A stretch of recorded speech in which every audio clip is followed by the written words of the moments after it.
অধীর চৌধুরীর নেতৃত্বে নওদার Amtala Congress party office দখলমুক্ত করতে গিয়ে পুলিশের সঙ্গে নেতাকর্মীদের ধস্তাধস্তি। মাথা ফাটল এক কংগ্রেস কর্মীর। ঘটনাস্থলে পৌঁছায় নওদা থানার বিশাল পুলিশ বাহিনী। এছাড়া উপস্থিত ছিলেন সিআই প্রসেনজিৎ দত্ত এবং বেলডাঙ্গা এসডিপিও আনন্দজিৎ হোর। এলাকায় ব্যাপক চাঞ্চল্য। নওদা থেকে এসকে আফতাবের রিপোর্ট, এবি24 নিউজ।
আজ শেষ পর্যন্ত কি হলো?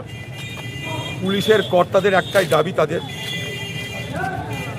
যে আপনারা আমাদের 2-3 দিন সময় দিন, আপনাদের অফিসে আপনাদের আমরা জানি, কিন্তু আপনাদের অফিস যেহেতু তৃণমূলের এক নেতা বা এখনকার যিনি এমপি তার দখলে ছিল বলে আমাদের কাছে অভিযোগ, তার জন্য আমরা আপনাদেরকে ঢুকতে দিতে পারছি না। আমি বললাম এখানকার পুলিশের সঙ্গে 6টা মিটিং হয়েছে আমাদের। পুলিশও জানে এখানকার যে পার্টি অফিসটা আমাদের, এই পার্টি অফিস যার সেই জমির মালিক এখানে বসে আছে। এই পার্টি অফিসের এক একটা ইট আমরা বসিয়েছি। এখানকার সব মানুষ জানে, এখানকার পুলিশ জানে, সবাই জানে এটা আমাদের অফিস।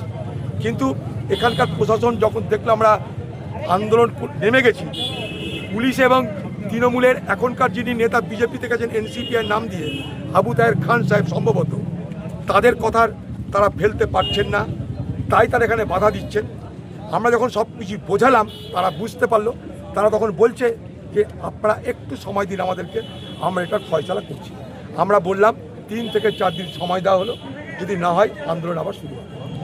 মুর্শিদাবাদ সাংসদ আবু তাহের খানের দল তেমন ক্ষমতা নেই, তারপরে দখল করতে পারছে না নিজেদের পার্টি অফিস। না, কারণটা হচ্ছে আবু তাহের খান নিজের গ্রামে ঢোকার ক্ষমতা নেই, পার্টি অফিস দখল করবে কী করে? সে যা কাজ করেছে এখানকার মানুষের ভোট নিয়ে, সে দল বেইমানি করে সে বিজেপিতে সামিল হয়েছে এনসিপিআই নাম দিয়ে, তাই তার এখানটায় এসে গ্রামের মানুষের মুখোমুখি হওয়ার ক্ষমতা নেই।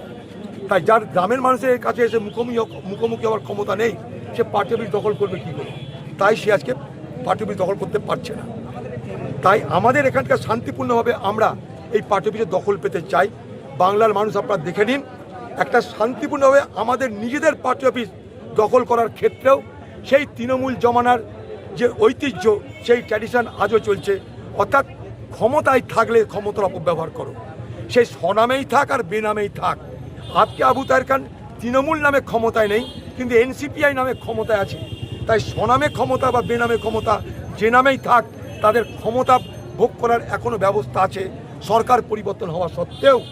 তাই আজকে এখানটায় আমি যদি আরও বেশি এখানটায় প্রতিরোধ করতাম, হয়তো এখানটায় আরও বড় কোনো রক্তপাতের ঘটনা ঘটত। তাই তাদের প্রশাসনের উপর কর্তারা যখন আমাকে বললেন 3-4 দিন আমাদের সময় দিন, তখন আমার মনে হলো 3-4 দিন বড় কথা নয়। এখানে যখন ঢুকতে আমরা পারছিলামই না, তখন এতটা যখন এসে পৌঁছেছি, আগামী দিনে পার্টি অফিসে ঢুকবো। যদি কোনো রকম বাধা পাই 3 থেকে 4 দিন পর আবার সেখানটায় আমরা আমাদের আন্দোলন শুরু। পুলিশ আমাদের কর্মীকে লাঠিচার্জ করার চেষ্টা করেছিল, একটা কর্মী মাথা ফেটেছে। এখানকার পুলিশকে বলা হলো, সে বললো যে আমরা ভিডিও দেখান, যদি হয় এরকম আমরা অ্যাকশন নেব পুলিশের উপর। আমি এসেছিলাম কংগ্রেস পার্টি অফিসে, মাঝে বসে এসে পার্টি অফিস দখল করবো এরকম আমাদের করছিলাম। দিয়ে আমি ওই গেটে বাড়ি মারছিলাম, গেটে বাড়ি মারতে আসতে এবং পিছন থেকে আমাকে লাঠিচার্জ করেছে। আমি দেখিনি, পুলিশ যাচ্ছিল আমার কাছে। আমার মনে হচ্ছে পুলিশে ওরা কেউ আমাকে চলে গেছে, আমি হয়তো পিছনে খেয়াল করে মানে যে মেরেছে তাকে খেয়াল করতে পারে। আপনার নাম?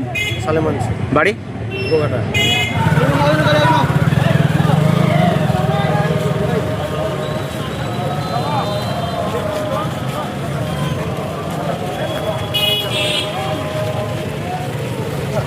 বাই।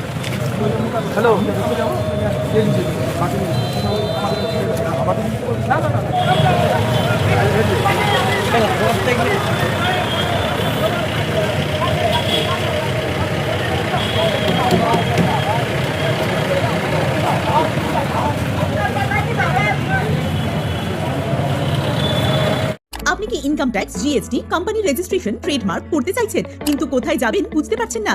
আজই চলে আসুন আমতলায় সেরা ট্যাক্স পরামর্শদাতা ট্যাক্স মিত্রতে আর পেয়ে যান সমস্ত সমস্যার সমাধান একই ছাদের তলায়। বিস্তারিত জানতে যোগাযোগ করুন 9733882066 এই নম্বরে।